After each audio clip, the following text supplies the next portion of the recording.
Reconcile. That's the nothing personal word of the day. It is Friday, August 22nd, 2025.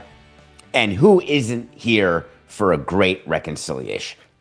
ESPN and MLB will be walking down the aisle again as lovers, according to Andrew Marchand of The Athletic, who let us know that after that clumsy divorce, apparently they've decided to give it another shot. But there's some complications. Quick primer.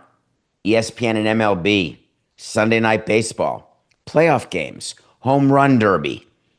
ESPN and MLB together as one over the years, back, from the home run derby with Chris Berman to the absolute Block C of SportsCenter. And then there was an opt-out. I remember COCA when the opt-out was going to be part of a deal. And the question was, will ESPN opt out of this? Will MLB opt out of it? You like the possibility of getting more money because everybody's rights fees are going up, up, up. There was no end in sight. And then all of a sudden, there were some regional sports network issues. There were some television revenue issues. ESPN looks around and says, I've got to spend more money on football. I'm way more focused on football. I don't want to pay $550 million for the bag of rights that I have from MLB, so I'm going to opt out. MLB said, no problem, I'm going to opt out.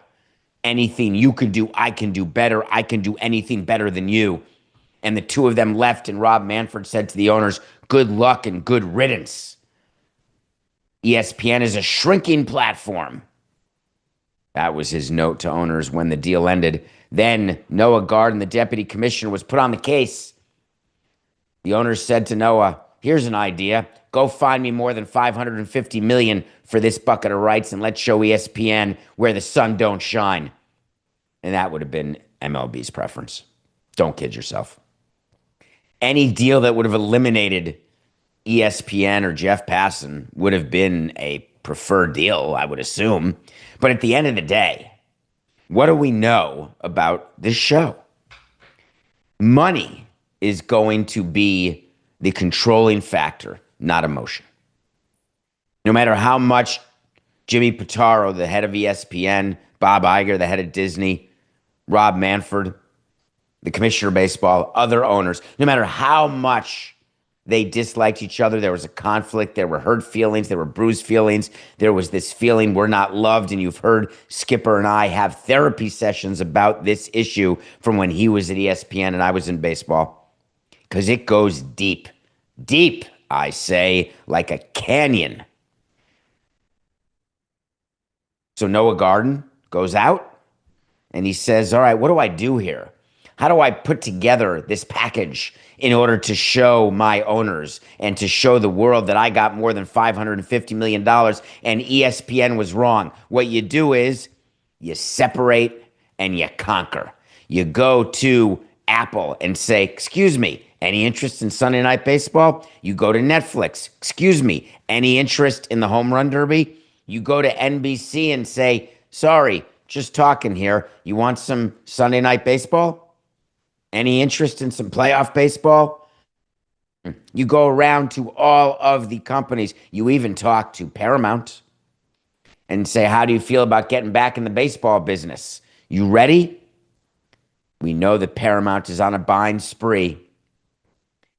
The thing with these broadcast deals that ESPN, MLB, that they opted out of, there are only 3 years left. That may sound coincidental, and it is.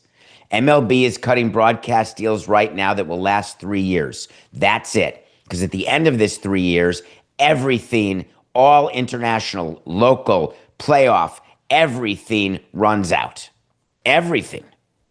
As a matter of fact, I could tell you that in terms of team local deals, like regional sports network deals, there aren't many that go beyond this 3-year period. We could talk about the Dodgers. We could talk about Yankees, Mets, Red Sox, Cubs. That may be just about it.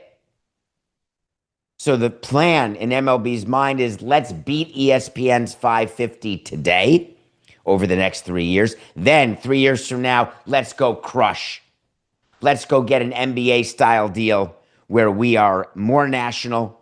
We sell more nights of the week. We figure out what's going on with local revenue and the local regional sports networks.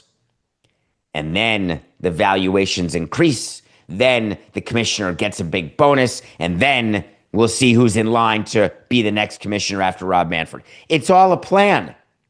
And step one in the plan happened. It's not signed yet. It'll be signed in September. Let's get to the ESPN part. Because when you crawl back to ESPN and ESPN crawls back to you, it is a marriage of convenience that comes after a divorce of desire. And the marriage of convenience is that ESPN has this DTC app that debuted Thursday. Are you paying $29.99? Do you have it as part of what you have with Hulu or Disney? Is this a thing?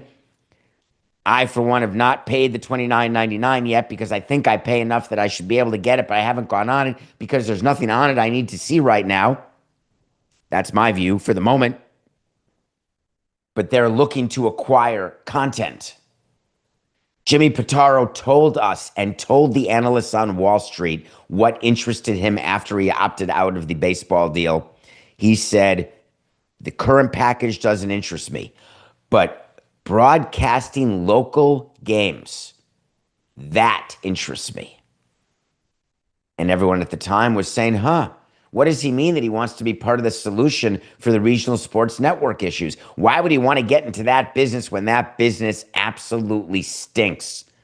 It's been completely upended by those who have chosen streaming instead of cable. The whole economics of all the regional sports networks, from Yes Network down to Bally's, Florida, FanDuel, Florida, it's all changed. ESPN approaches MLB, MLB approaches ESPN and says, hold on, I have an idea because I've got to buy the rights to show highlights on SportsCenter. I've got to buy the rights to show highlights on the direct-to-consumer app because when that broadcast deal got opted out of by ESPN and MLB, there were no highlight package rights left. What does that mean? When you turn on the TV and you watch a game and you're watching CBS Sports HQ, when you're watching any one of SportsCenter and you see highlights of a game, guess what? That is property of the league. That is being bought by the company that's showing you the highlights. They pay money for that. People don't talk about that, but it is huge amounts of money that owners receive for disseminating. Have you ever heard a broadcaster, COCA? Any dissemination of this live project cannot be done without the written consent of blank. That always used to be a thing that said. They don't say that much anymore. They just show it on screen. In any case, ESPN had to buy the highlights. So they had to do business with MLB. Hard stop. Then ESPN said, you're spending a lot of money right now. You're producing and basically you are the network that is doing 5 of your teams. Do you remember this?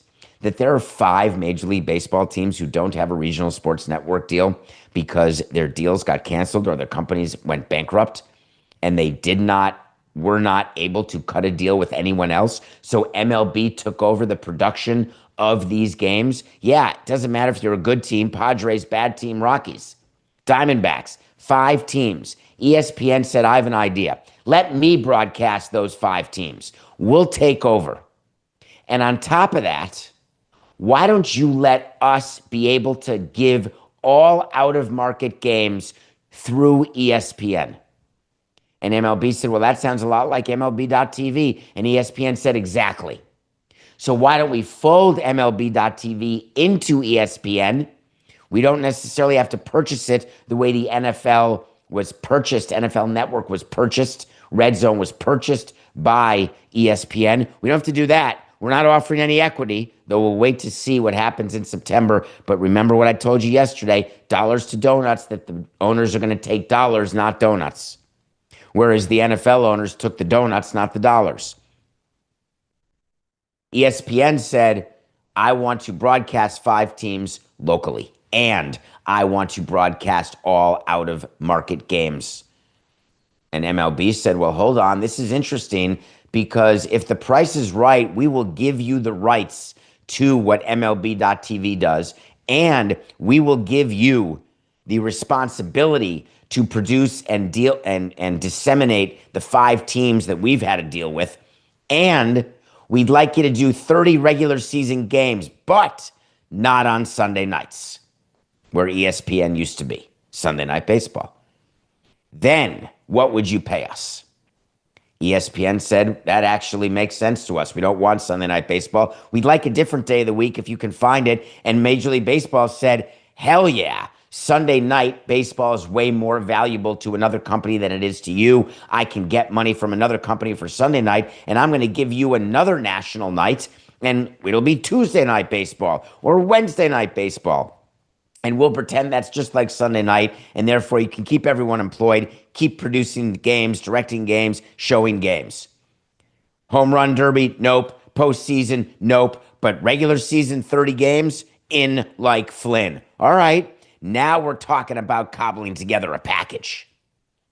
And then Noah Garden, in his brilliance, went out and said, who would want Sunday night? I'm trying to think. Oh, yeah, NBC. What a great marriage that NBC would have with MLB. Why? Because NBC wants to own a night of the week every single week of the year. What do? You give, rumored, according to the Wall Street Journal, $200 million per year, and you get Sunday Night Baseball exclusively on NBC. Does that sound familiar? Do you know of anywhere else where the NBC network, Peacock, is doing anything on Sunday night? Does it ring familiar to you that they show football? Do you realize that NBC did a deal? Peacock, round ball, John Tesh. Am I getting anywhere with anyone? The NBA? NBC all of a sudden is back, baby, and they're doing it in a way that is what companies, public companies, have been doing as a way to show value. They are trying to own days. NBC owns Sunday. Absolutely brilliant of baseball to get to NBC and say, we'll give you 26 Sundays. We'll add a little bit here, a little bit there, but guess what? You're going to pay. You're going to pay like 40% of what we were getting of the entire package just for the Sunday nights, which leaves us the ability to sell stuff to Disney. It leaves us the ability to sell stuff to Netflix. And you can only have it for 3 years. So all of the excitement you have, NBC, about your long-term deals with basketball and football, fantastic. We're proud of you, but not with us. 3 years, that's it. Then you're going to come back to the table because you're going to love owning Sunday nights so much. You're going to want more. And then we're going to see billions of dollars. It's all coordinated in a way that's like a concerto. We are in the second movement. There are many movements to go. The net here is that Major League Baseball is going to be announcing ESPN, NBC, and Netflix, who's willing to pay like $35 million just to show the home run derby. And you may be saying, geez, that doesn't seem like a lot. And then you'd be saying, well, wait a minute, isn't that one night? Yeah, it's one event. And do you know what doesn't cost $35 million for Major League Baseball? Let me give you an idea. Oh yeah, the home run derby. That is nothing short of brilliant profit. Brilliant. And Netflix is the perfect partner. They love events. Find me a Jake Paul fight or find me a home run derby. That's what I want to be doing. So this is an example now. We've seen NFL do it. Different networks, different days of the week, saying that you need a menu. You need to figure out where stuff is when. NBA, they're starting. We get a graph of when NBA games are on which channel, from NBA, from NBC to Disney, etc. You thought baseball wasn't going to do that? You thought for some reason that you'd find baseball in one place and that would be it? Your go-to place for a sport? Sorry, folks, that park's closed. The days of you having one partner for one league will never, ever, market will never return. It is way better for a league to put its rights into categories, to put its rights into nights, because then you maximize the value. There'll be more information that comes out when the deal gets finalized, which Marchand said is going to be sometime in September. The Wall Street Journal said the same thing. It's looking like September for a announcement. MLB had no comment. Offer on the record. NBC had no comment. ESPN had no comment. Netflix had no comment. No deals done, but we're commenting because, believe me, these deals are done. I gotta mention here, COCA, one more time, how interested I am in what NBC has done. When you decide that you are going to do something, whatever it is, whatever size business you have, whatever your revenues are, frankly, it goes the same for personally. But whenever you decide you're going to do something, you do it and you do it right. You go all in. The whole tippy toe issue is fine, but it still leaves the rest of your legs super cold. When you jump in, you may be shocked at first, but all of a sudden there's acclimation and you're good to go. NBC, they had this vision of monopolizing Sunday night, and they were playing chess while in my brain I was playing checkers, thinking about who was going to bid for what. NBC is so fully back in the sports game. They've had Sunday Night Football for 20 years already. 20 years they've been doing that, but it's only during the football season. Now, all these years later, the economies of scale that come when you can get NBA and now add to it MLB, you are a full-fledged go-to sports network again, which just goes to show you that in life and in business, there is no forever. You can be in a deal, then out of a deal, then in a deal. You can be sports focused, then politically focused, then sports focused. You can have so many different iterations of the business and what your revenue drivers are. That's why CEOs get paid so much, because you've got to be aware of where your company is today, but you've got to be planning for where your company is going to be tomorrow. That's the whole game of what C-suite employees do. They are figuring out tomorrow when you're not even understanding what today is. And it may sound like it's total hooey. How can anyone know? Was anyone projecting what was happening with regional sports networks? Was anyone projecting that ESPN would have a divorce with MLB that would cause Sunday nights to potentially be open? Well, you do understand that the tampering that goes on, the conversations that go on. When you read about all of the famous rich people going to these conferences, like the Allen and Company conference in Utah, or various things that take place on an annual basis, you know what they're talking about is tomorrow, not today. And you know that NBC was thinking about Sunday nights. They were thinking about which way to go, whether or not to double down, triple down. And then they said to baseball, if anything ever happens and Sunday nights ever become available, I'm here. We should talk about it. Now, getting any executive to admit that, they don't want to admit that. They don't want to ever feel like they are not being loyal to their current partners. But if you are being a responsible commissioner or chairman or president or deputy commissioner, whatever your title is, if you are properly doing your business, you're planning for these moments way before they happen. Just think about what happens 3 years from now when MLB gets to go to NBC and say, listen, you've got Sunday nights. We can't stop now. You can now own October.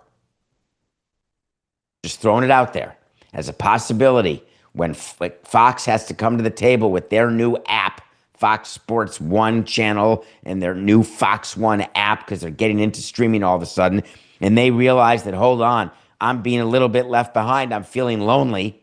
That's what you want to see. You want companies who compete against each other to all want the same thing, you. Because when they all want you, guess what? You're worth more money.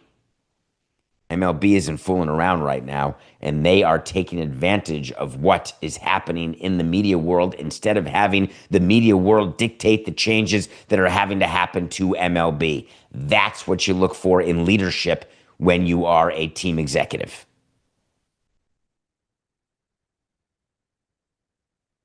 I love you, Jerry Jones. I mean that from the bottom of my heart. I don't know what I would do without you. You just make me laugh. You make me smile. You make me jealous. You make me happy. Jerry Jones, the owner of the Dallas Cowboys. Do I have to say that, COCA? Is Jerry Jones the sort of guy that everyone has heard of? I don't think non-sports people have heard of Jerry Jones, actually.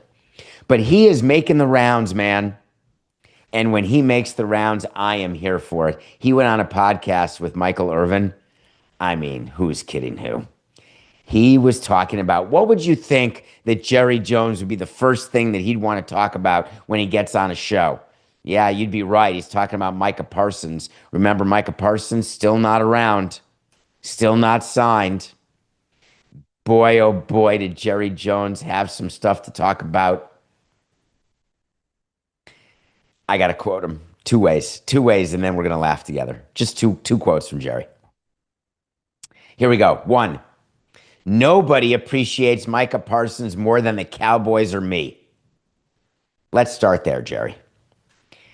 I love talking in finality. I love that. I love when you think as an owner or team president or a GM that you have a love for a player, respect for the player, that player doesn't get anywhere else. And we've got just the ego to believe that's true. Trust me, it's not true. I know a lot of people who appreciate Micah Parsons more than you do. That's number one. Next, nobody has offered him more money than I have to play football, period. Well, that's funny. He's a Cowboy. The only way someone would have offered him more money is total tampering, T squared. So far, we don't have a great quote. Because yes, nobody appreciates Micah more than Jerry Jones. Wrong. Nobody's offered Micah Parsons more money than Jerry Jones. Right. What's the big deal? This podcast appearance isn't that meaningful. Then he kept going. I've agreed to give more money than has ever been given in terms of guaranteed money than anyone ever has as far as a defensive player. Of course, he means not more than Deshaun Watson's 230, but what he means is he was willing to have Micah Parsons set the record. Guaranteed money. Not fully guaranteed, guaranteed at signing. Then Jerry said, I've done that. Now, I am the cat that writes the check. That makes me laugh because A, he's not a cat, B, he's not a that. He's a person and a who. But we go on. Now, Micah's got 3 years with the Cowboys left. He's got 3 years. At some point, somebody has to have the say over the other. At some point, it has to be that way. Can we stop there, COCA? You hear what Jerry Jones is saying? I want to make sure you have that. At some point, somebody has to have the say over the other. Now, there are people who will say that sounds awfully right to the edge of master servant. But it's not. In every negotiation, in every relationship, it doesn't matter that it's sports or if it's business or if it's personal. You find me a relationship where at some point it never gets to one person has the advantage over the other, one person has the say over the other. Find me a business where two people are 50-50 and there's never a tiebreaker and it works. Find it. It doesn't exist. There are plenty of 50-50 businesses out there, and guess what? It's the worst idea ever. Everyone in business knows that you've got to have someone who has the final say at one point or another, otherwise discussions never end. This is not Jerry Jones trying to exert power over players, power to the people. None of that. It's Jerry Jones saying, hey, I'm the owner. I'm offering you money, the most guaranteed money for a defensive player anyone's ever had. You don't want to take it, don't take it. You do want to take it, take it. There's also a little nugget in there when he says that he's going to be a Cowboy for 3 more years. He said Micah's got 3 years left with the Cowboys. Micah Parsons said to himself, wait a minute, that doesn't make sense. I only have a 1-year contract. And then Micah's agent said, Micah, you can get franchise tagged for 2 years. OMG. Was Jerry Jones just threatening on Michael Irvin's podcast that if Micah Parsons doesn't agree, then he at the number that the Cowboys want, then he's just going to play, hold out, not play, and then tag him? which delays your free agency and your ability to go somewhere else, you better not be scrubbing your social media, my friend. You better not. And then Jerry Jones continued. Look at all the great nuggets he gave here. He then said, when we wanted to send the details to the agent of the offer he's talking about that he made to Micah, the agent told us to stick it up our ass. I wanted to just be very clear when agents have said that to me in the past that I've never heard that someone when they say take the offer. I've heard the expression shove it up your tuchus. I get it. I don't understand the practical part of that because, that doesn't interest me. But when you make an offer to a player, we've made some very undermarket offers in our time. And I never once had an agent say, stick it up your keister. What I've heard is that, hey, that's probably not going to get it done. Okay, thank you. That's a very nice start. Or, wow, we're so far off, I don't think I can counter. I've heard them all. Never stick it up your keister. Now, I don't believe Jerry because Jerry told me, 4869. Jerry told us he doesn't speak to agents. Remember when Jerry Jones said, Micah Parsons has an agent? I don't care about agents. Agents are useless. They don't help ever. Forget it. We talk only to the player. Well, I'm very confused. If you only talk to the player and you don't talk to the agent, how could the agent tell you to shove the offer up your, where the sun don't shine? Or did you do the right thing and send the offer to the agent, which you're supposed to do as a GM? Owners, man, they go right to the player. Owners, you can't control them. You can only hope to contain them. But GMs, they do the right thing. Every time, all the time. They deal with agents. Jerry Jones wasn't finished. He said, where's the least important part of the whole equation that we're talking about? It's the attorney or the agent, okay? He works for Micah. We've heard Jerry talk about his disdain and contempt for agents. We've heard a lot of owners talk that way. And I get it, having dealt with agents for 18 years and having an agent now and just dealing with what it is to have agents. I get it. But guess what? They've got a job to do, and they're damn good at it. And as much as I sit around and criticize Scott Boras for being an absolute blowhard and for not representing his clients when it doesn't suit his purposes, he is the exception, not the rule. And I'm not going to throw out the baby with the bathwater and tell you that Scott Boras ruins it for all agents and therefore you shouldn't like any of them. Not the case. Nor am I going to tell you that it is inappropriate for a team to deal with the agent because you have to. It is the right way. Of course, we'd like to do deals with players directly, but it is not the way to do business. And it's a small world out there. The sports world is small. You don't do something to violate it. Jerry Jones thinks he's well above everything. You give him a $12 billion valuation and you make himself the GM, and all of a sudden, I don't have to speak to agents. I can't stand agents. Of course he's speaking to agents. Don't be ridiculous. What, is he the only GM in football who doesn't speak to agents? It's out of the question. Where does this end? Because you know that Jerry Jones is doing this for the sole purpose of media, for the sole purpose of continuing to have attention on his team off the field because they're so bad on the field, which must mortify him. And, well, you know what, COCA? It doesn't mortify him at all. As a matter of fact, Jerry Jones is so okay with losing because of all the things that come with losing, like the franchise value going up and all the attention the Cowboys get. So okay with how it's gone with his team that they did a documentary about it. It really is something else. The Cowboys are going to find out how quickly they miss Micah Parsons when they open the season in Philadelphia. Remember, it will be Thursday Night Football. Remember, it's the first game of the NFL season coming up. And remember who the head coach is of the Cowboys. COCA. Remember that the head coach of the Cowboys is, I can't remember his name. I'm having a moment. Oh, Schottenheimer, of course. That's funny. That was not in my head right there. I just had a moment. I just had it right there.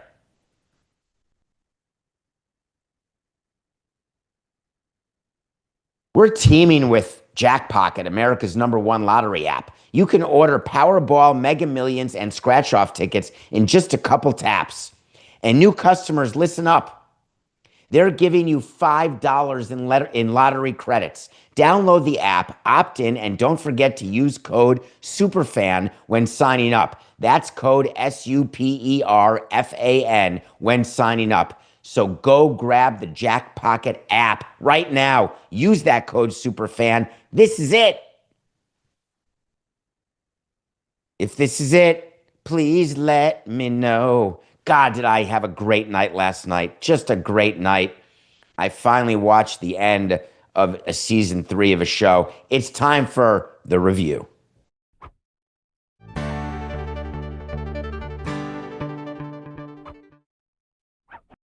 I love finishing stuff because who doesn't love finishing? Because it means it opens the world up to all possibilities of, hey, what's next?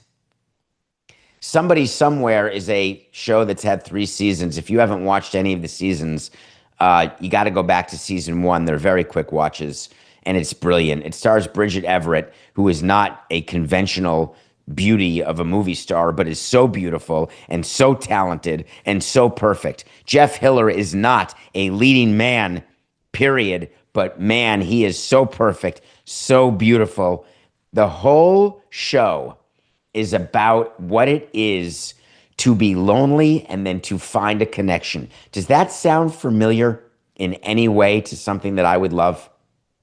When you've got brilliant writing, brilliant casting, and the ability to look at characters and say, this is different than any character I would normally be attracted to or be interested in, but the words coming out of their mouths are so perfectly written and so perfectly delivered that I can't stop. This show was introduced to me by a fan of the show called Somebody Somewhere, and you asked me to watch it. I'd never heard of it, which is just horrific, even with a nomination, an Emmy nomination or Golden Globe nomination or some nomination that Jeff Hiller got, as he should have, for his performance this season, season 3, though he's been great in each season. This is a story and a show about that love and that connection that can be found. And no, it's not between Bridget Everett and Jeff Hiller. Spoiler alert, they're best friends. And what happens with best friends? Can you be best friends with a woman? Can you be best friends with a man without it being When Harry Met Sally? I try to suggest things that won't waste your time because I value your time and you give me so much of your time already, and I'm appreciative. If you have time and you are looking for something that will just make you feel gooey inside in a way that will make you smile from the opening credits to the play next episode, it's Somebody Somewhere. Season 3 is the best season of the show, and 1 and 2 were spectacular. I'm going to do something this weekend. Well, I've got a lot going on this weekend, but I'm going to watch Amy Bradley is Missing this weekend, and I will be sure that I get to you on how that is. Amy Bradley went missing from a cruise ship. Don't know how it ends. Don't know the story, but it happened a long time ago. It's a 3-part series on Netflix. I'm going to have it watched, ready to review on Tuesday. Keep in mind that Monday, although why would you keep it in mind? You're hearing it for the first time right now. There is no show on Monday. Now, I hear the collective gasp because we are always here Monday through Friday, 2 hours. But for the next 2 weeks, there will be no Monday show. Monday, August 25th, Monday, September 1st, no show. So I'll review Amy Bradley's Missing on Tuesday. Nothing personal pick of the day.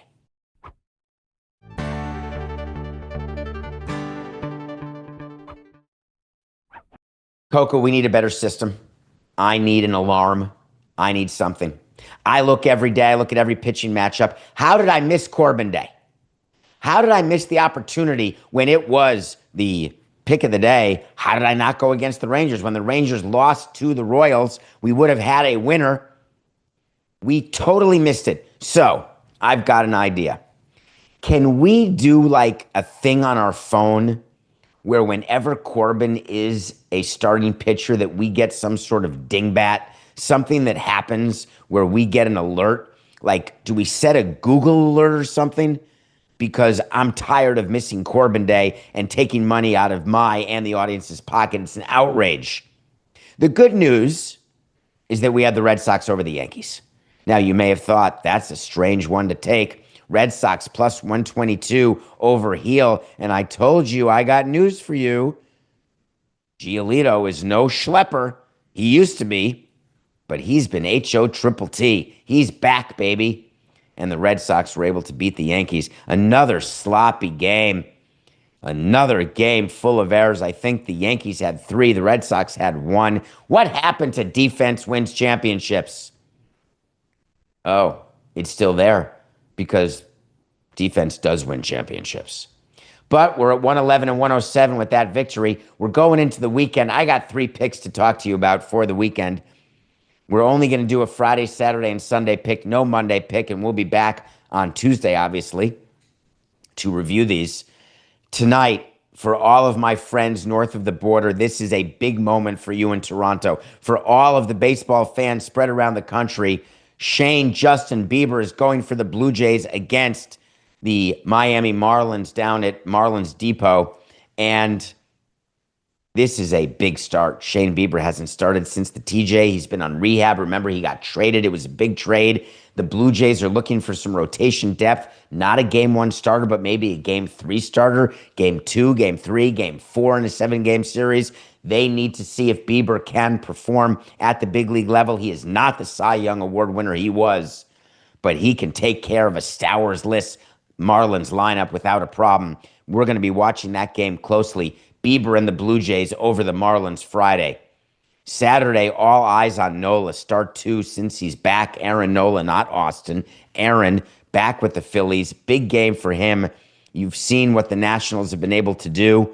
You may have watched last night, COCA. I doubt you did. You probably did. Are you okay, COCA? The Nationals, I think, crushed the Mets last night, didn't they? And now they're playing the Phillies. So the Nationals are going to screw the Mets twice. They're going to beat the Mets and then lose to the Phillies. Saturday, we're taking Nola, Phillies over Nationals. But don't worry, Mets fans. I got you on Sunday. If you're choosing one game to root for your home team, choose Sunday. Their best pitcher has been Peterson, without a doubt. He goes the longest, the most consistent. There's no one else in that rotation in the Mets organization who's even close to that. And Peterson gets to pitch versus the Atlanta we're out of it Braves. So it's going to be an interesting weekend in that we're taking the Blue Jays first, then the Phillies, then the Mets. Those are your nothing personal picks of the day. Wait to see is when we tell you something's going to happen, and when it does, great, and when it doesn't, fine. Either way, I promise you, we always revisit our wait to sees. You can go to davidsamsonpodcast.com and you can look at a tracking document that has every wait to see. You can look at merchandise. You can buy whatever you want. It's good. Or you can look at past episodes. Or you can look at our words of the day. Whatever you want to do. And if you go all the way back, because there's tabs that take you back to every year we've done the show. You want to see a wait to see from 2020? You've got it on that document. Matthew COCA has been keeping track since we started this show in October of 2019. We are coming on 6 years in 2 months. We are almost at 6 years, COCA. And if you go all the way back to April 4th of 2024, that is almost a year and a half ago. You will see a wait to see buried in there that was pending because we didn't know. But we told you back then that Northwestern University and Pat Fitzgerald, their football coach who got unceremoniously dumped among a hazing scandal that took down a longtime coach who was the face of the football franchise, the face of the university, frankly, got canned, and Pat Fitzgerald said, wait a minute, I'm suing you. You can't terminate me for cause. And I said back then, this lawsuit will never see the light of day ever. It's going to be settled. Well, that settlement happened yesterday. So that wait to see from April 4th, 24, book it. It's a yes. Now, when you settle a defamation suit, this is what the cause of action was. It was Pat Fitzgerald who was suing Northwestern and the president of Northwestern, saying, man, you're killing me. I didn't know anything about hazing. I didn't know anything about any of this, and now you're blaming me for the fact that players have come forward saying they've had bad experiences as football players because the young freshmen, the first years, are getting abused? Man, I had no idea. You've totally ruined my life and my kid's life and my children's life, and you've made fraternizing impossible. Give me $130 million. Northwestern said, seriously? Come on. That is not happening. How do you think it ended? It ended with an undisclosed settlement of Northwestern paying money to Pat Fitzgerald. It ended with Pat Fitzgerald saying they investigated me thoroughly and they didn't find squat. They found that there was hazing. I had no idea. Well, a year and a half ago when I talked about this, and maybe almost 2 years ago when I talked about it, when it first came up, I remember clearly what I said to you. I told you during the show that it seems very hard for me to believe that a head coach would not know about things that are going on with his players, because that would make you not the best head coach in franchise history. That would make you not a head coach that anyone would want to hire. It's like saying the manager of the Astros had no idea they were banging garbage cans. Give me a break. Of course they knew. But what you know and what you can prove are two different things. And in the discovery during the lawsuit and in the investigation done by an independent firm, always an independent firm, Samson, COCA, at law, always independent, found, yeah, there was some bad stuff at Northwestern, very, very bad. But this head coach, he's got distance, not a part of it, didn't know. Pat Fitzgerald was very quick to release a statement talking about this, making sure that everyone understood that the rush to judgment by people in the media like me was unfounded. The rush to judgment that Pat Fitzgerald should know, did know, could know, may know. It's one of my favorite lists of words, because you could be responsible for something you should have known but don't. There's an entire section of the law library on should have known. Those three words have meaning. Could have known, would have known, must have known. A lot of different ways to describe a state of being, and for me, it doesn't matter. They all mean the same thing. You knew. Don't give me the BS that you didn't know. And by saying in this statement, kept going, man, I'm proud to say that I ran a world-class football program at Northwestern. Wait a minute, the paragraph before you acknowledged that there was terrible hazing that hurt your players that you didn't know about and how crushing that is because you wish you would have known. I don't get how both those things can live at the same time. Maybe you can have a world-class football program that also includes hazing because everyone does it. Maybe your players went too far and you loved it. Maybe your players went too far and you hated it. Your players went too far. Northwestern was very clear when they made the announcement of the settlement that no terms were going to be disclosed, and Northwestern had to make sure that everyone out there knew, just so you all understand, students, alums, future potential litigants, make sure you know that our one priority is the health and safety of all members of this community, including our student athletes. Phew! I thought the priority was making sure that you made money and that the football team won some games. But I'm wrong. It's a very interesting settlement, COCA, because did Pat Fitzgerald get paid out on the entirety of his contract, even after Northwestern had reason to terminate him for cause? Was there a meeting of the minds in the middle of the value because both sides did not want this to continue because there was only downside to more and more news about what exactly is going on in these programs? Was there a political fear? What about that? That if they had kept going, that it's possible there would have been governmental, if not presidential, involvement. All sorts of things go into whether or not you settle. This one was a slam dunk from the start. I want to put up the So You Want to Talk to Samson graphic, COCA. Today is, I don't know, Friday, obviously. This coming Wednesday, we're going to have a show. It's going to be August 27th. I promise you, we'll be back. We're actually going to be back Tuesday the 26th. But Wednesday, that's the So You Want to Talk to Samson day. So You Want to Talk to Samson is when you ask me a question and I answer it on a show. All you have to do is call a phone number, and it's right on the screen on the Nothing Personal with David Samson YouTube channel. If you're listening to this, let me give you the number. Get a pen or get out your phone. Here it is: 631 377 4869. No question is unwelcome. It doesn't have to be about baseball. It can be about life. It can be about me. It can be about you. It can be about Carl Sagan. It can be about whatever you want. Just make sure it's about 20 to 40 seconds.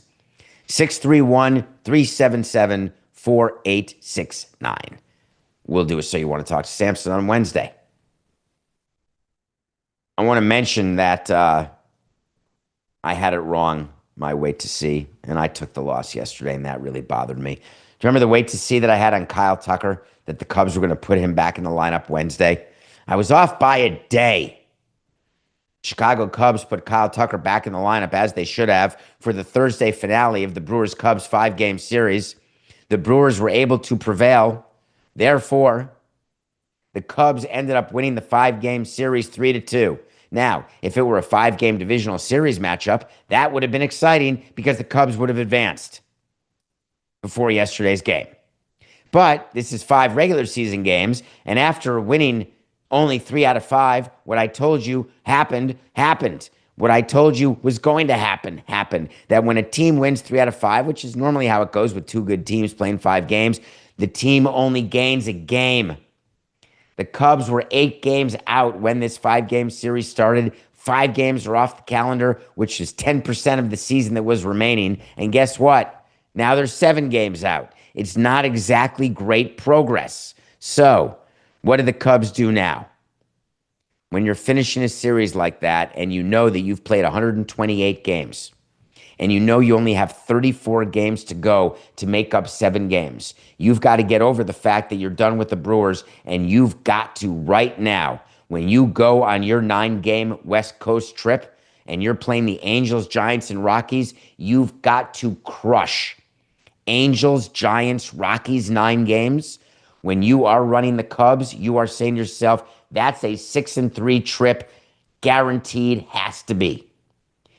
The problem with a 6-3 trip is that if the Brewers go 5-4 in a 9-game stretch, they've only gained another game, and that's another 9 games off the board, and now you're down 6 games and not 7. You can't catch them that way. You're a wild card that way. But the Cubs have to take care of their own business. Way better to play the team you're catching, because then you taking care of your business takes care of the other business. But I used to map out COCA, did I ever? I would map out series through the end of a season, what we had to win where. I'll tell you how I would map out the 9-gamer between the Angels, Giants, Rockies, and Cubs. I would do 2 out of 3, 2 out of 3, and sweep. That's a 7-2 road trip. The reason that I would map it out as 7-2 is that to make up meaningful ground on anybody, you need a 5-game over 500 9-game stretch like that, because when you come back, you only have 25 games left. It's so funny, the math that goes on in my head, COCA, that I'm always trying to do. I would map out and carry it with me in my pocket, what we'd have to do against certain teams. And if I were a game behind, then I would make it up in a future series saying, all right, we're going to sweep that instead of winning 2 out of 3. And I was always practical. Some series I had us losing 2 out of 3. Some series I even had us getting swept. I always went through what I thought our team ought to be doing. The Cubs have got to get Tucker right, man. He went 0 in the game that they put him back in yesterday, and the Cubs lost. They've got to get Tucker right, and a 9-game road trip is exactly what the doctor ordered, especially going into Colorado, where slumps are meant to die. Well, it's Friday, and it makes me super happy because we have COCA coming up, and we have so much to go over with the producer extraordinaire, Matthew COCA, and we'll do it after the break.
Welcome back to Hour 2 on Saturday, August 22nd, 2025. It's not Saturday, COCA. 4869. Welcome back to Hour 2 on this Friday, August 22nd, 2025. And you know what Friday means? It means we get COCA. Thank God I need you, COCA. Help me. Help me help you. Are you ready to join me? Because I need to see you on screen. I need to hear about your week, how you felt about all the different subjects that are going on, because we've got so much to cover, and yet you're gone. All right. I wanted you to bask in that for a little bit about saying it's that it's Saturday. I mean, come on, dude. Come on. I sometimes have these brain things, and I ask you to help me. It's one of the weirdest things about doing this show day in and day out, and now that especially we do 2 hours every day, that there's sometimes a synapse when we're live. And in case people haven't figured it out, we don't edit out my mistakes because this is us and this is what we've done always. But sometimes my synapses just aren't pss, pss, pss. They're not firing. Yeah, I feel like I finally am at that age where my recall on names is just gone. Like I can picture the person's face perfectly, but I just can't get the name out of my head. And then 3 days later, it'll just pop into my head, and I'm like, oh, that's his name. That's because I don't. COCA? No, I don't. But that's the thing is, I don't want to use. Are you saying me Googleable, or yes, do I use Google? Because you're young. I don't know if you want to tell people your age because you're young. So I can't believe you just said you're of that age where your recall is going. No, I'm old. I'm old. I'm getting up there. I may not look it, but I'm definitely getting up there. Are you willing to tell people how old you are or not? Yeah, I don't mind. I'm 34. How old are you? 34, turning 35 in October. We started together when you were 28 years old. Oh, God. It's all perspective, my man. There's about 36.7% of our audience who's looking at you right now and saying, dude, I'll switch with you right now. Yeah, but they've all been this age where it's like you start to feel it. You know, your knees start to hurt a little more. You know, it takes you a little longer to get up in the morning. You know, it's there. It's definitely there. And you just, you know, you start to hate everything. Although I might have just been a hater my whole life. Are you a grumpy old man? That's what I'm saying. I might have just been a hater my whole life. I don't know. It could just be, you know, part of my DNA. How was our week this week? I think it was a good week. You know, I want to get things started talking about the realignment because I've had some time to think about this. And at first I was like, you know what, like that seems a little too radical. You know, I don't think I'd really be into it. You know, it's just too much change is happening. But then I started to think like, oh, you know, like the Mets could play the Yankees, you know, a lot more, and the games would mean more. You know, the Mets and the Phillies, you know, just keeping some of these rivalries, but having them played more often and having them mean more. You know, I'm really into that idea. But the one thing that I sort of concerned about is how you would make these, if you're still going to call them divisions, how would you be able to make those divisions and keep them competitive? Because the way that some people have like broken down their mock divisions, it would be like the Red Sox, Phillies, Yankees, and Mets all in the same division. Well, how can you? The fact that if you look at what the southeastern side of things would be with the Braves, the Marlins, Rays. the Rays. So who's winning? Or the expansion team, or you could put the Nationals in that category. But that does not seem like there's no competitive balance there, that you have four teams that are sort of, you know, perennial powerhouses, and then you have a southeastern, you know, division that's full of, you know, teams where some of them try. I'm sorry, which are the perennial powerhouses? Are you saying the Red Sox are? I thought we do segments every year. No, but that's the Red Sox. Yeah, but that's you talk payroll only? It's more about fan base's expectations of that team, and that's what I think that you don't see that. Like Red Sox fans expect to win. Does that mean that the team is going to win? Not all the time, but Red Sox fans want their know that hey, we should be putting. Fans don't. No, Marlins. No, not with the history of what the Marlins have done. Marlins fans go into the season expecting. I mean, you don't have to agree, but I'm just saying they don't. Marlins fans don't expect to win a World Series every year. They haven't done that in a long time. expected to win a World Series every year. But if you're a Red Sox fan or a Phillies fan or a Yankees fan, and now with what the Mets payroll is and what their roster is, a Mets fan, you're expecting to contend for the World Series every year. Okay, let's talk about this. That's the biggest difference. So are you saying that you want more of a cupcake schedule? Because what you're not hearing about, you may have 8 divisions of 4, but we haven't yet gotten a breakdown of what exactly the schedule would be. As a matter of fact, Jason Stark just wrote an article yesterday on The Athletic. Make sure you subscribe to The Athletic so you can read Jason Stark and Ken Rosenthal and Andrew Marchand and all the great writers of The Athletic, including Pablo Torre finds out. But we don't know. Are you going to play everyone in your division 12 times and then every other team 6 times and then maybe some teams only 3 times? We don't exactly know what the breakdown will be. We don't know whether a 162-game season will continue. My view is it won't. The season's going to get shortened for sure once there's expansion. And when the season gets shortened, that will also implicate how the schedule is done. It will have major COCA, let me put it to you this way. If you have the Mets and Yankees and Red Sox and Phillies in one division and they play each other 12 times each within that division, that's good for baseball. And if there's a division with the Marlins, Rays, Braves, and an expansion team, and they've got to play 12 times, that's still good for baseball because you're also going to play teams outside your division. And a shorter regular season means a longer postseason. All of this has to be bargained, and all of it will be bargained. And but hold on. But you always say that, what Major League Baseball wants is they want their best teams, the biggest teams, and the biggest brands in the playoffs. So if you have all 4 of those major brands in the same division, that means that all 4 of those teams cannot make it to that postseason. Why does it mean that? Because you can't have 4 teams in the same then there'd be no point in having divisions. Of course you can, because if you have 8 seeds per conference, let's say there's no American League, no National League, and you go Eastern Conference, Western Conference. Why is there not? There's 4 division winners. That means there's 4 wild cards. Why can't 3 teams from one division so take you just out of the 4 wild cards? So you just want to water down the playoffs? Wouldn't that make the playoffs? Yeah, but I don't, because then it just makes the regular season feel like a waste when you just have so many teams that are able to just make the postseason.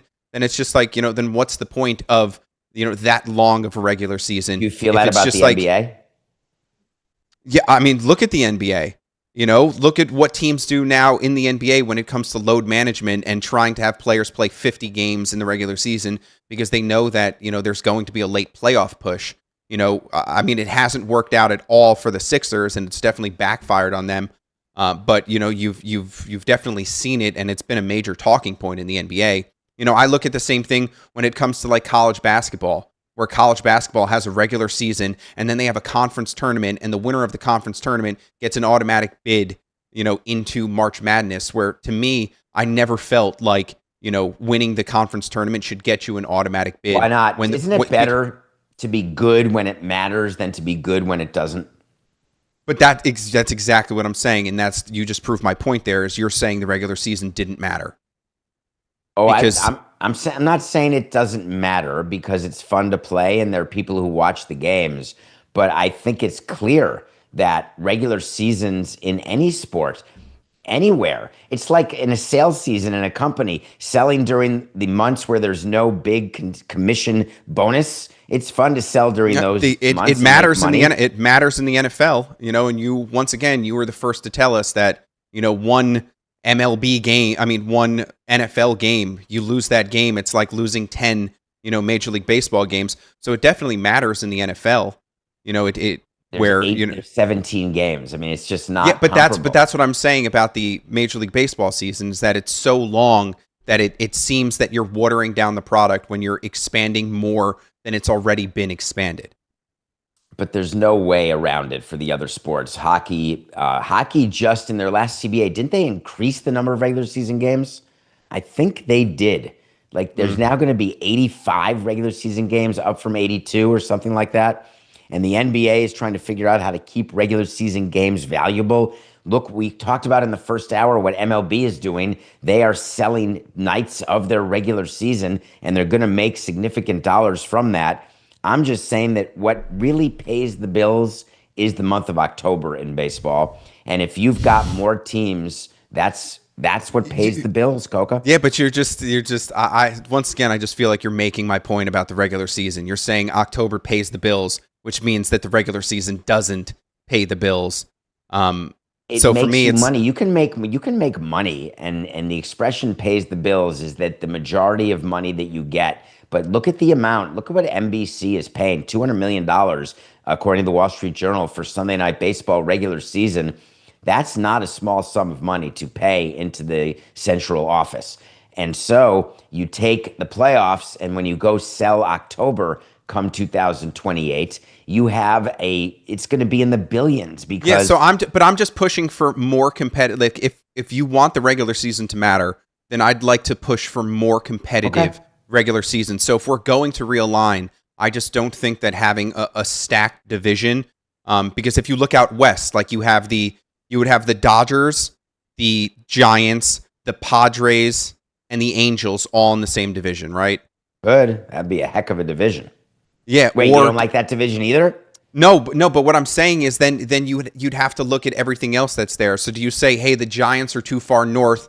We're going to have to put them in some sort of Northwest division, and we'll put the Mariners there and the Rockies there. But then, if Vegas is going to be there. So I just think there's different ways to play where you want to try and be as competitive as possible. And my whole thing is just like, hey, if we are going to realign, let's realign in a way where we don't have these two divisions that everybody cares about. And then there's all these other divisions, that it's really hard to pay attention to. Because so get back to me on this, please. I'd like you to submit for us next week. You can do it. We have an off day Monday, which we never get. We're taking an off day Monday. Can you have ready for Tuesday COCA's divisional realignment in MLB? Because I want to see what you would do. Can you give me right now your best? It doesn't have to be an official way to see. Put a team in Salt Lake City and put a team in Nashville. Okay, that's what I was getting at. Put a team in those two places and give me your realignment, not as a Mets fan, but give me your realignment that would appeal to you in a way that you want. Can you do that for Tuesday? Perfect. And we're going to put it right on the board. And you hear that, Portland? David says you're not getting a team, Portland. You're not getting a team. Well, excuse me, Coca. You said for purposes of this illustration. I'm kidding. All right, let's record something very quickly so we can have two different versions of it. 4869.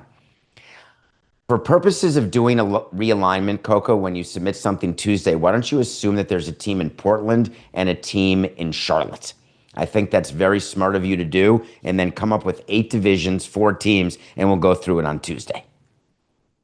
You've talked about this in the past, and it's something that also irks me. And this stems from what happened with the Tommy Pham situation from a couple nights ago, where there was this benches clearing, yelling at each other. We can't even call them benches clearing brawls anymore because no one does anything. There's like a lot of screaming, and that's it. But the one thing is, why does Major League Baseball not put an end to the guys running in from the bullpen? Amen.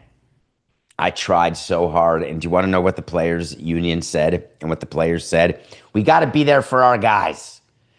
I always viewed that the bullpens running side by side to the infielder to behind the plate to then start and enter into the fracas was a complete waste because they got to run in, then it's done, and then they got to run back, and it delays the game, and we were trying to shorten the game, even beyond the pitch clock. So I said, why can't we make the bullpen like the benches in the NBA? If you leave the bullpen, you are automatically suspended. Automatically. The whole bullpen. We'll take them all out. And what the players' union said is, no, our guys, they got to defend. They've got to be there because otherwise you'd have a fractured clubhouse. And to that I say, horse hockey. If you change the rule and make it so the bullpen can't get into the brawl when there is an issue or when someone storms the pitcher, then no one will be upset because they'll know that's the rule. As a matter of fact, Coca, they'll be more upset if they do leave the bullpen because it would leave the team short when they get suspended. So the union's reason for this, to me, is hollow. And I believe that if collective bargaining, if it's smooth, it's not going to be. And if the union and the commissioner, if everyone gets along, all the owners are happy, then you can get into some meaty subjects like, can the bullpen stay in the bullpen to get rid of brawls? But believe me, they have so much to argue about, they're not even going to get to it, COCA, at all. But I agree, it's so ridiculous. Why don't they, like, if they were really going to do something and they were really that mad, why doesn't the bullpen just fight the bullpen? We had that idea in a committee meeting, COCA. That actually came up where we said, why don't we then do 2 scrums, one at home plate? And the reason was that we didn't have, no umpires could be in 2 places.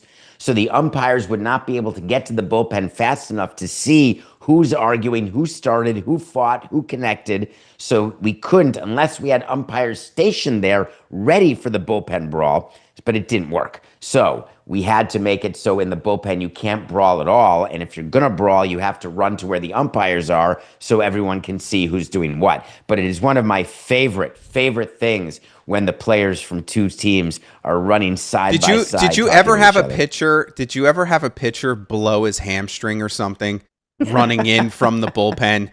Like, wouldn't that be the worst of the worst? Good. Is having the pitcher just crumble right there? Every time you say a pitcher crumble, I'm sorry, but I think of Edwin Diaz with the World Baseball Classic when he crumbled on the celebration. I'm sorry to all the Mets fans out there. I don't believe I've ever had a pitcher. I'm thinking, because I'm thinking of all the brawls we've had, and there's been some doozies. There have been some that I've wanted to rush the field. Actually, I was so angry. We were actually told in owners' meetings, COCA, that if we ever, as executives, GMs, presidents, or owners, if we ever step foot on the field, it would be immediate suspension, and I don't mean for a day. So it was made very clear to us. And of course, I'm so small that I'd be like Jeff Van Gundy in the middle of a brawl. I'd be grabbing, somebody's leg. But there are times that I've been so angry, but I don't recall a time where we had a pitcher get hurt while jogging. By the way, they don't run full speed. They pretty much jog to get into those brawls. So yeah, and it's just a delay of the game. Like you're just putting a pause to the game because then, everybody has to talk to each other and everybody has to be all friendly, and then they have to walk back. They're walking back to the bullpen, and to me it's just like a big mess. What's your answer when the Players Association says, fans really love it? Look at hockey. Look at basketball when things like this happen, and it's not Malice at the Palace, when it's just your, like a 1980s Kareem Abdul-Jabbar, Larry Bird situation, it gets fans riled up. What is your answer when I say to you, empirically speaking, it does get way more attention when there is a fight? Yeah, but it doesn't, it's not like a part of the game. It's not part of the game's DNA like it is in hockey. Like fighting is part of the DNA when you sort of just look at the history of the sport. So like these one-off things, that's to me is like if you're going to start a fight, like if you're going to hit somebody with 100-mile-an-hour fastball, that guy has the right to be pissed off about that. And if there is, if there are a lot of tensions going on and it's some sort of rivalry or it's a big game and a big moment or whatever it is, and you get drilled like that, charging the mound to me is like, you've pushed somebody to their breaking point, and it just feels like a human reaction when it comes to like these athletes and adrenaline and what's going on there. But I don't think it's something that needs to be in the game because most of the time these guys, they're not fighting. There is no fight that's going to happen. Did you like the Robles suspension? Did you like the Robles 10-game suspension? Do you think that was too much, too little when you take a bat and throw it at a pitcher? Where was your head on that? Yeah, I'm with it. Like you need to do it just to put a stop to it so everybody else sort of sees like, hey, that's something you can't do. I think the bat throwing got him 8 games, and then the sunflower seeds got him the additional 2. Like that's how I would equate it there. It's like bat throwing did that. He didn't do it in a way where it was like, I'm here to hurt you. He just sort of just launched it. Like it didn't look like a heat-seeking missile. But the sunflower seed thing on top of that, then you're like, okay, 10 games. But he had been hit by a right. pitch several times. Yeah, I mean, he was suspended. I'm not saying like, hey, you should be able to fight with no suspensions. I'm saying he was suspended. Those were the consequences to his actions. But he was also somebody else who's been hit a few times, and he's just like, here we go again. Like I'm trying to come back. This is a rehab start. This is rehab. I've missed so many games already. Something's impacted me in my personal life with my mom dying. Everybody, I've been hit so many times. Like, enough is enough. COCA, try to make me a little more human here if you possibly can. What is the relevance again of that his mom had died to whether or not that excuses throwing a bat? And he said this is a blind spot for me. Okay, so he said. Well, he also said that it was no excuse.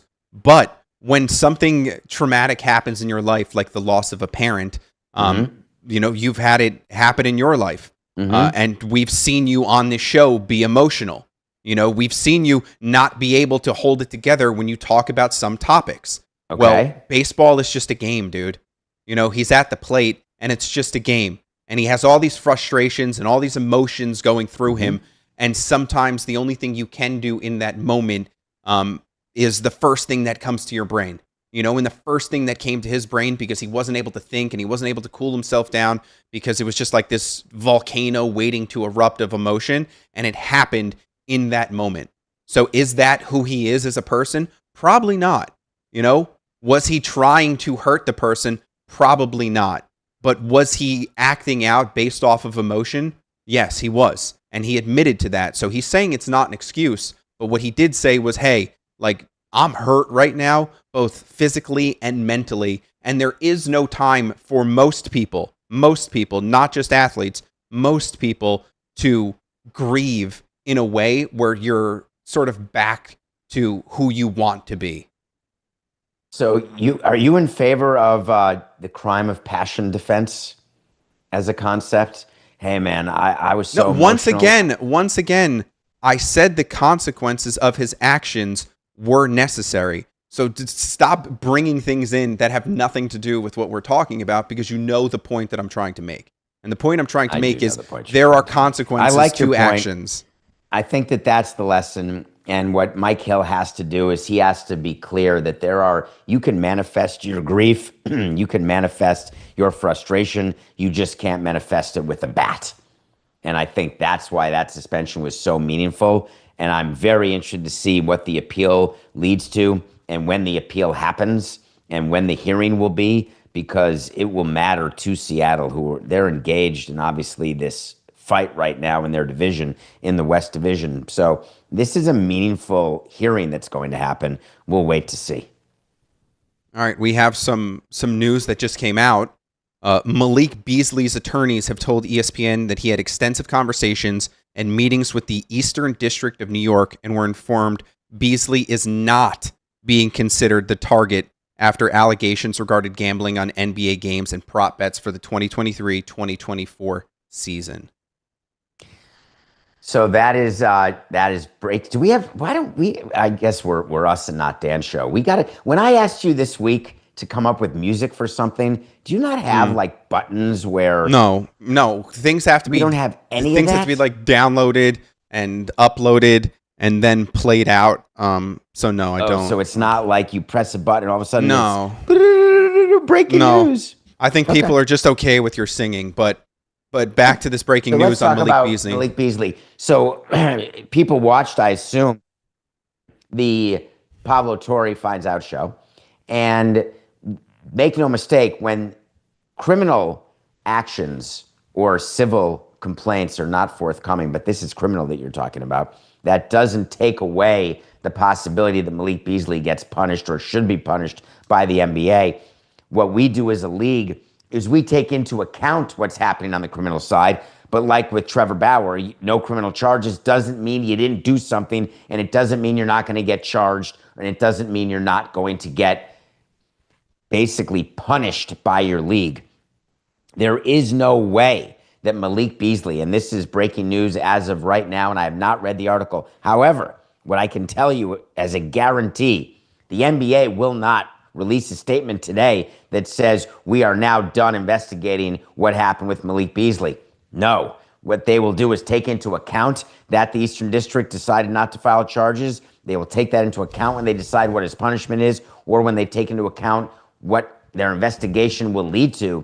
But they got to finish their investigation, because when it comes to integrity of the game, when it comes to players, when it comes to any sort of shenanigans, whether or not there's a criminal charge, that is one little piece of the pie, COCA. That is not the whole shebang.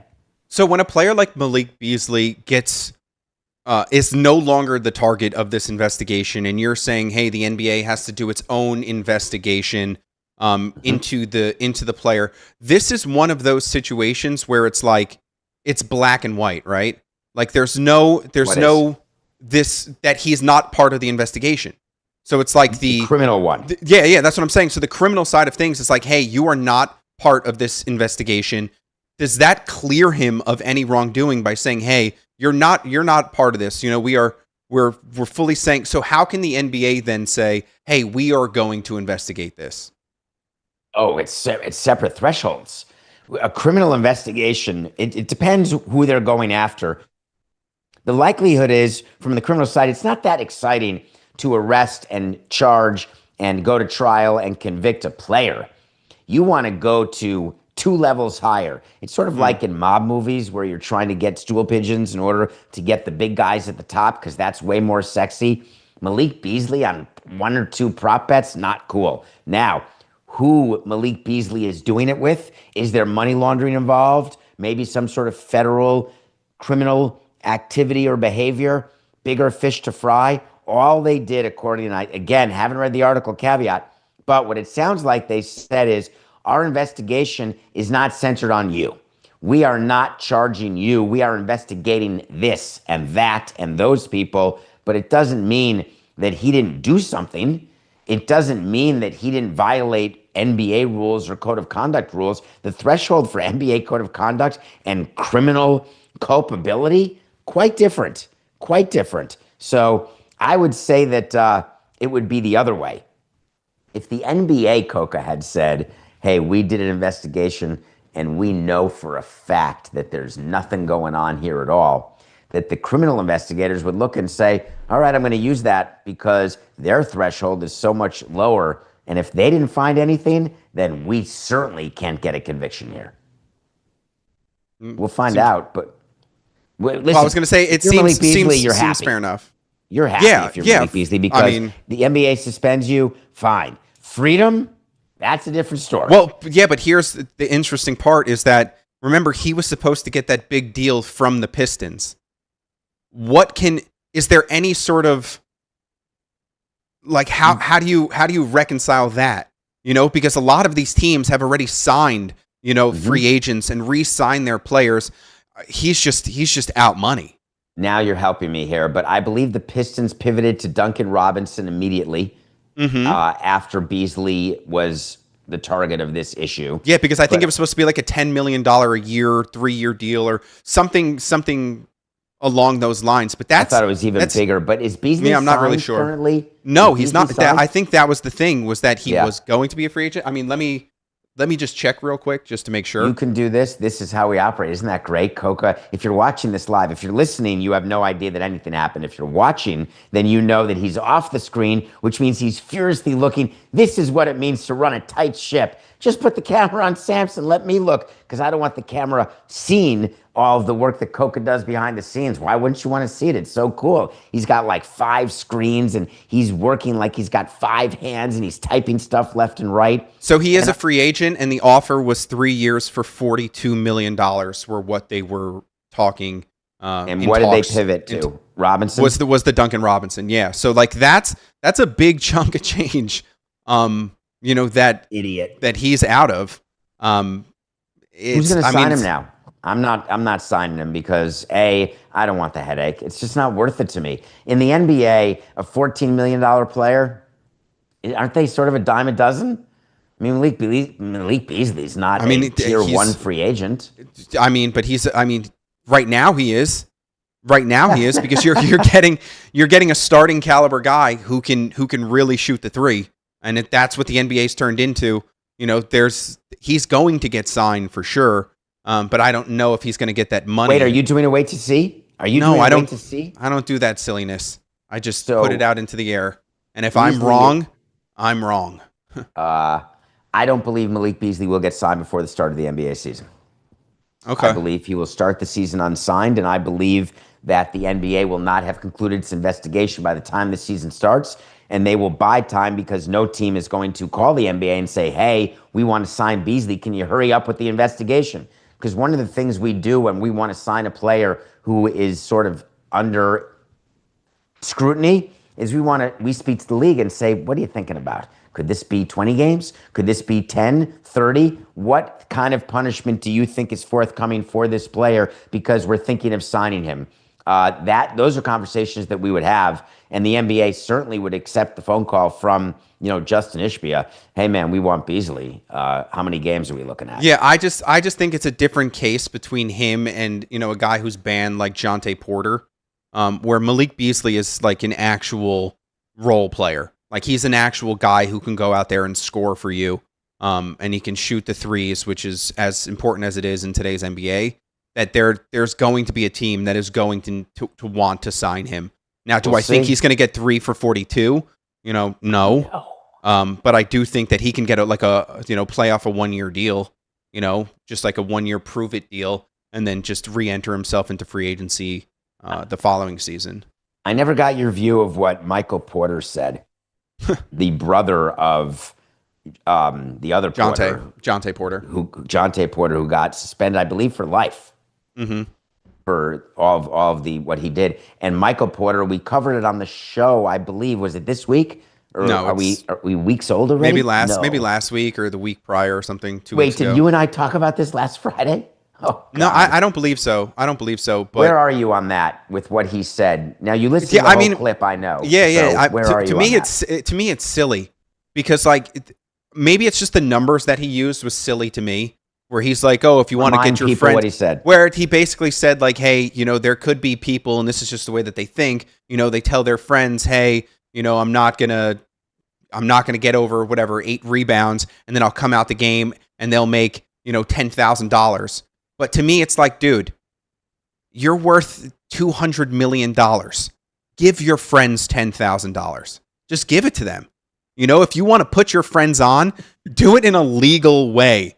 Like, why are you going to go to jail and ruin your NBA career, ruin your life essentially, and your friends' lives by cheating when you can just give them that money? Like, that should be the way that these NBA players are thinking. Like, hey, why would I throw a game when I can just give my boys money? So that is how players go bankrupt. That's number one.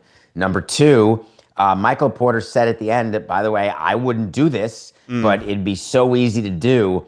And what do you think is worse, though? Do you think going bankrupt? I guess by giving your friends $10,000, or do you think going to prison as a felon is where? I mean, this is what you love to do. It is obviously anything that involves your freedom. You know where I stand on that. Yeah, so that's why I'm saying, like, the smarter thing is to just give your friends the money and not cheat through it. That's all I'm trying to say. It's smarter to not break a law. Obviously, it's always smarter. I don't believe Dante Porter. What his career? Jonte, excuse me. He wasn't a very highly paid player, I don't think. So I don't think that he could have given anyone $10,000. And I think his brother is a 100 millionaire. It's his brother. If he needed money, he is the perfect that's the perfect thing. Michael Porter Jr. could have just said, if my brother needed money, he could have just come and asked me for money. Now we're talking. That's all that needed to happen. Instead, his brother, threw games because he had to pay off gambling debts. And now he is tied up in this whole thing and he's banned from the NBA when he could have just said, hey, Mikey boy, I'm sorry to do this to you again, but, can I get some cash here? And then he cuts him off. He just says, hey, that's it. We're not We're done. I think sibling relationships are more complicated than that. And I think that it's very easy for people who aren't rich to say that rich people should just give their money away because that's how to solve problems. And it just doesn't always work that way. That said, my view, and I've really gotten to crystallize my thoughts on this situation as it relates to prop bets and what's going on in Ohio and what people are saying about the existence of prop bets and that prop bet market. I would just say that the ability that we have to monitor that market should be enough to convince people who shouldn't be in the market to not be in the market. And that's what's always confused me about players. Frankly, it confused me about steroids too. How would you think that you're not going to get caught? Well, there's so many players who do steroids who don't get caught that you don't feel like I won't be the one. It's like speeding. Why would I be the one pulled over? Everyone else is speeding. And I wonder if that's what players think about when they're violating rules. But that's a terrible mentality to have. I think with the steroid thing, a lot of it has to do with the trust of the person providing you with said supplement, right? Like a lot of these, in some of these occasions where people are getting suspended for something that was in, something that they bought from like GNC or something like that. Like they trust that their trainer is doing what's right for them. Or if their trainer's like, hey, this is this new program we've got, there could be trust. I'm not talking about like a Balco situation, where you're getting injected. I'm talking about, some people who just do it and you really feel bad for them because you're like, oh, they took a vitamin that their trainer gave them. But I get, it's personal accountability, and you need to know what's going into your body. But, some people don't think like that. They just, the U.S. they think Open that they're is starting. And I assume you were thinking about Sinner. And you felt badly like getting a massage, and the massage oils all of a sudden make him test positive. That's his story that he's sticking to. I'm very cynical, very, very cynical about all these stories, only because I had to deal with it so many times. But you're right. I guess there could be examples where people somehow, but these athletes, man, they know what's going into their body. They count and look at everything. Even when it's McDonald's or a slice of pizza at 4 a.m., they're very aware. I just never bought the possibility that they would ingest vitamins, so to speak, without knowing what they are. Are you going to go to the U.S. Open? What is in your hand? It's my handkerchief. Yeah, you just hit the microphone with it. I did. Sorry. Yeah. I carry a handkerchief every show because sometimes I have to wipe my brow. Sometimes I have to wipe my mustache. And I'm very self-conscious. I don't get this, but I'm just a little, me. The little spittoons that come in the side of the mouth? I don't get them, but I don't like the possibility that I may get them. Yeah, I don't know what you're talking. What do you mean? Have you ever? I'm trying to describe it for the people listening. When you talk, there's some people when they talk, they get extra spit on the corner of their mouth. That can sometimes even be a string of spit, or sometimes it's just a little collection of spit, it makes me insane. And therefore, I try to wipe the corner of my mouth during the course of a show in case it's happening. You're a Saint Bernard. Like you're a Saint Bernard, and you got drool, pouring down your gums. Oh God! Yeah, I'm not that old. I'll say that. I'm not worried about drool coming down the side of my mouth hole yet. Age thing, COCA. Oh, I thought you were talking about an age thing. No, it's not an age. U.S. Open, no.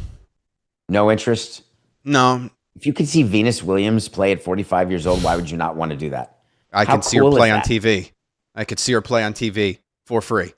Well, not for free, for whatever my subscription is. Yeah, but no, I'm not really. If you got a free ticket to the U.S. Open, would you go? I'd have to think about it. Is there something better I could do that day? Then maybe. So I'm just like, if Venus makes it to the finals, sure, cool. Yeah, that's something I'd go to because it feels like a historic moment. But like, do I want to go see her play in the first round of the U.S. Open against somebody? Like, no. Are you getting me tickets to go see Sinner versus you don't know who it is. You don't know when you get tickets. You get it like you get a day, or you get, some people like going the first week way more than the second week, because you can go to all the matches on the outside courts and you can get totally up close and be like 2 inches away. That's exaggerating. You can be like 2 feet. No, that's not exaggerating. Well, after Monica Seles, let's say it's 6 feet, but you can be super close to the players, and it's very cool. But what you're saying is you don't want to go to an event. You'd rather watch it on TV. Now imagine what leagues are saying to themselves if their fan bases would ever say that. But I'm not a tennis. But that's the thing. Is like I'm not a real tennis fan anymore, to the point where I would just go, to just go enjoy watching tennis. But like I bet you there's a million other people out there who would love the opportunity to go watch Venus Williams play, or watch any said number of people play. An opening match. Is that the only person the women's draw you could name off the top of your head?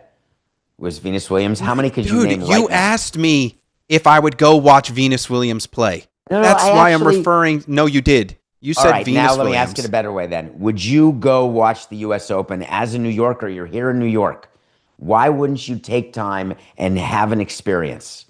I'm just throwing it out there. Well, let's just start. I need to just, first off, I am not a New Yorker. I am born and raised in Jersey, not a New Yorker. Sorry. What do you call yourself? Like, what is the word for that? A New Jerseyite? I think it's New Jerseyan. New Jerseyan. Okay. But we talk. I mean, it's like how people talk in boroughs. We just talk in counties. You just talk about like what county you're from. I didn't know that. So it's a county thing. People don't do that in New York. You say you're a New Yorker. Where are you from? You say, yes. I'm from the Bronx. I'm from Brooklyn. I mean, David, just don't do this, because me and you are on way different levels of social life to know how people speak about themselves. But I can trust when I tell you that people say they're from the Bronx or from Brooklyn, not just New York. I just said they're from the city. But okay, what else? What else is on your mind? We're almost done. I'm just saying that, like, if this was part of the big three, that era of the Nadal and the Federer and Djokovic, that's when I would go. That's when I'd be like, yes, I'd love to go, because I grew up a Nadal fan. I've always wanted to see him play live, so that would mean more to me, and I would do it. But like right now, there's no one in the tennis world for me right now that I sort of have that connection to. So I wouldn't do it. But is there anyone in the golf world who you'd go see? I'm out on golf. I'm playing golf or watching golf? Both. It's not a sport for me. Yeah. Okay. I mean, I like what I like. That's why Tiger Woods up close play golf. I've already seen him play. I went to the Masters. Oh, yeah. You're out on golf, and you went to the greatest golf tournament in the most exclusive place that makes every other tournament, both tennis and golf and everything, including World Series, look pedestrian. What were you working? Well, I was supposed to go there to work, but then there was no work for me to do. So I was just there. I was in Augusta for like 5 days, and I just got to go wherever I wanted on the course, just watch whatever I wanted to. I had no idea. Is it true that the concessions are cheap? Yeah, they are, but it's not like it's like the greatest food in the world. You're not like, I remember getting like a crispy chicken sandwich, and like they were all cold. And like, who wants a cold crispy chicken sandwich? And then the big thing was like, everybody there was like, you need to try the pimento cheese sandwiches and the egg salad sandwiches. And I was like, no, I'm not coming here for egg salad sandwiches and pimento cheese. First off, the pimento cheese was disgusting. And the second thing was like, dude, give me $1 burger. Give me $1 dog. That's what I want when I go enjoy a sporting event. That's what I want to eat. Give me $2 chicken fingers. I'm not going there for all the rounds. Yeah, I was there for the whole thing. Did you see the final round of the Masters? Yeah, it was the year Patrick Reed won. I forget what year it was, but maybe like 2018. I forget the year, but yeah, but Tiger Woods. I knew you. Yeah, Tiger Woods was there. I think it was the year that Tony Finau on the par 3 challenge broke his ankle celebrating a shot. Maybe he got like a hole in one in the par 3 challenge, and he went to go celebrate, and he like jumped up and cracked his ankle. I think that was the one that I was there for. But yeah, that just I don't know. Wait, he did just, an Edwin Diaz? We just talked about this on the first hour. Yeah. There was a golfer who celebrated. That's got to be terrible. And I think that was the tournament that I was at. But before we go, I know we have like 4 minutes left. The Hollywood Reporter put out this article with the 25 greatest sports movies of all time. And I couldn't let the week go without talking to you about this because you love lists and you love keeping lists. So I'm not going to go through all 25 of them, but in order from 1 through 5, they have Raging Bull from 1980 as 1, Hoop Dreams from 1994 as 2, When We Were Kings 1996 as 3, Boy. Bull Durham 1988 at 4. And then this last one, I just don't agree that it fits into what should be the greatest sports movies of all time. But they have OJ Made in America from 2016 as number 5. So I had asked you to... a ton of awards. Yeah, but I just don't feel like it fits into this. Like when you're thinking of sports movies, you're normally thinking about like scripted movies. You're not really thinking sort of like documentary style. So you don't like When We Were Kings on that list either? Yeah, or Hoop Dreams on that list either? Yeah, I just think it's because then you just open it up to just way more. So when I'm thinking like sports movies, I'm thinking sports movies. So what is I put together my own list. You have your own list. Who do you want to go first? Well, let's go back and forth. Go ahead. Number 5 for you. Number 5 for me, I went with He Got Game with Denzel Washington and Ray Allen. That was good. Ray Allen really liked acting in that, and he was damn good. My number 5 is an Oscar-winning movie, $1 Million Baby. That's a boxing movie, better than Rocky. And I like Rocky, but way better than Rocky when you've got Clint Eastwood and I was going to say Hilary Duff, but obviously Hilary Swank. That's number 5. What do you got for number 4? Number 4, I went with The Sandlot. I think The Sandlot is just it's the perfect baseball movie for a young generation. Just growing up together, trying to play baseball, just being with your friends, the perfect You're killing me, ending Smalls. And somebody makes it. That's like somebody made it. And that is just such a great, but it also has the parts where they fall out. They fall out of being friends. And that's also a big part of everyone's childhood is, your best friends may not be your best friends for life. That is true. I went with The Wrestler, number 4. Nothing more needs to be said. Oscar-winning movie. Check it out. Number 3. Number 3 for me was Remember the Titans, which means that Denzel Washington makes 2 appearances in my top 5. But that movie to me is just it's just a classic, high school football movie it's got race, it's got fun, it's got everything you want. And it's a movie that I feel like most people have seen, and it's just good. It's just a good movie. All right, I have no qualms with your list. My number 3 was Jerry Maguire, the most quotable movie ever for me, the one I think about probably the most. And that would be my number 3. What about your number 2? My number 2 was Jerry Maguire. I just think that movie. Yeah, I just think that movie is. It is a sports movie, but it's not it's not a sports movie. Like so I can see why it's one of the greatest. Because of just how good Tom Cruise is in it and Cuba Gooding Jr. is in it, but it's more about what's around the sports. And I went with League of Their Own at number 2. My number 1 is Field of Dreams. I'm just telling you right now, what your number 1 has to be that. No, my number 1 was one that you actually said wasn't the best boxing movie, and I went with Rocky. I think Rocky to me is the greatest sports movie that is out there. It is the truest underdog story that could be, but it just wasn't. I just didn't feel as if the Hollywood Reporter. And once again, guys, we've left off a ton of movies. I'm very sorry if I didn't have your movie. It's a list. It's your list. It's my list. That's it, COCA. Reminder, no show this Monday. We're back live Tuesday, August 26th. It's been a hell of a week. Thank you, Matthew COCA. Remember, it's just business. This is nothing personal. Have a great weekend.